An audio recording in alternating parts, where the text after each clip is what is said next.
Xitoy Sharqi Turkistondagi irqiy qirg'inchilik sababli o'ziga embargo yurgizgan Amerika va Kanadaga qarshi embargo yurgizdi.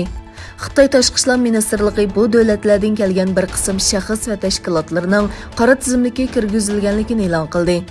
Xitoy Tashqi ishlar ministrligining bayonotida Amerika va Kanadaning oldingi hafta bir taraflama jazo yurgizganligi eskartildi. Bayonotda bu davlatlar Xitoyning ichki ishlariga aralashishni to'xtatishi kerak deyildi. Xitoyning bu qaroriga Amerikadan inkas keldi.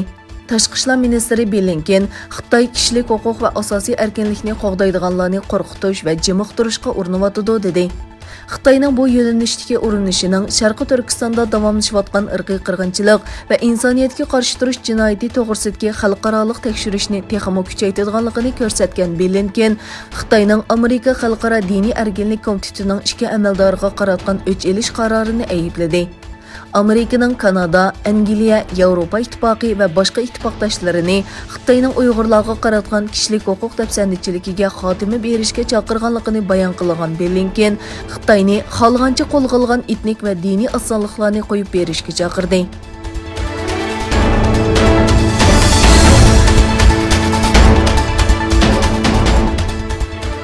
Şivsiyani asos qilgan kiyim-kechak do'koni zanjiri H&M Xitoyni Sharqi Turkistondagi Uyg'urlarni paxta itizida majburiy emgakka selish jinoyati bilan ayblab, bu rayondan paxta sotib olishni to'xtatganligini jakarlagandan keyin bu markaning mahsulotlari Xitoydagi mol sotib olish suqlaridan o'chirilishga boshladi.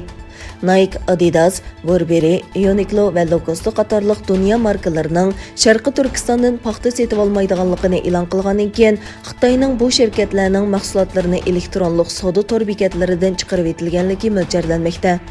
Egilinishcha, H&M'ning mahsulotlari Alibaba, Pinduoduo, JD.com va Tmall qatorliq tor bekatlardan o'chirilgan. Xitoy davlat taratqullari bu markalarni mamlakat miqyosida boyqut qilishga chaqirgan.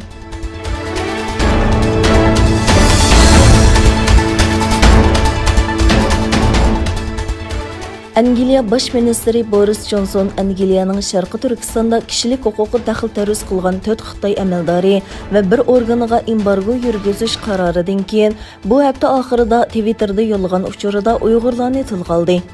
Johnson ijtimoiy aloqa to'rida bayonot e'lon qilib, o'zining Uyg'ur musulmonlari sababli Xitoyning embargosiga uchirgan shaxslar bilan birga ekanligini aytdi. 22 mart ئەنگىليە, Yevropa ittifoqi, Amerika va Kanada bilan birga Xitoy amaldorlariga embargo yurgizgandan keyin Xitoymo ئەنگىليەga qarshi embargo qarorini e'lon qildi. ئەنگىليە bosh ministri Boris Johnson ijtimoiy taratqularda Xitoyning Sharqi Turkistondagi Uyg'urlarga qaratgan bisimini bayon qilib mundaq dedi. Bugun atiganda men Uyg'ur musulmonlarga qaratilgan ig'ir kishilik huquq dafsandichiligini yo'ritib bergan bir qism kishilar bilan so'zlashdim. Men ular va Xitoy embargo yurgizgan boshqa ئەنگىليە fuqarolari bilan birga turaman.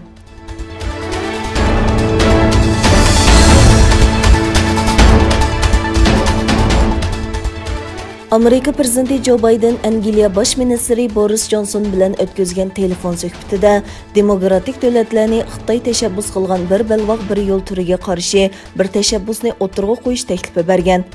Biden hafta oxirini o'tkazmoqchi bo'lgan Delavar'dagi prezident aeroplanidan tushganda muxbirlarning savollariga javob berdi.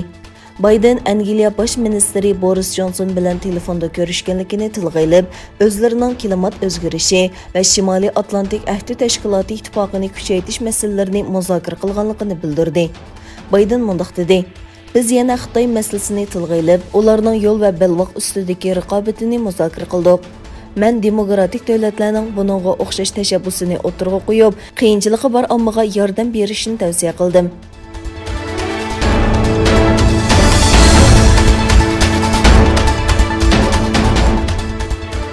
Amerikaning embargosiga uchirgan Eron va Xitoy diplomatiya ministrlari shanba kuni 25 yillik hamkorlik kelishimi imzoladi. Eron davlat taratqullarining xabariga qaraganda, Xitoy tashqi ishlar ministri Wang Yi Eron tashqi ishlar ministri Zarifga mundaq dedi: "Ikki davlat munosabati hozir strategik sheriklik darajasiga yetdi. Xitoy Eron bilan bo'lgan munosabatini umumyuzlik taraqqiy qildirishni xohlaydi." Wang Yi Tehronda kelishim imzolanishidan ilgari prezident Hasan Ruhoniy bilan ko'rishgan. Kelishimga asosan Xitoyning energiya va ul aslaha qatorliq sohalarga mablag' selishi mo'ljallanmoqda. Ruhoniy kelishim haqida mundaq dedi: yadro kelishimining yo'lga qo'yilishi va Yevropa davlatlarining mas'uliyatini ado qilish jihatda ikki davlatning hamkorligi intayin muhim.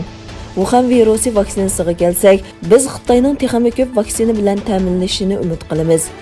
New York vaqt gezitining xabariga qaraganda, bu kelishim Xitoyning banka, telegraf, port, temir yo'l, sahiya va uchur texnikasi qatorliq nurg'un sohalarga $400 milliard mablag' silishni planlagan. Bunun bedeliga Xitoy qarallik holda Erondan neft setib oladi.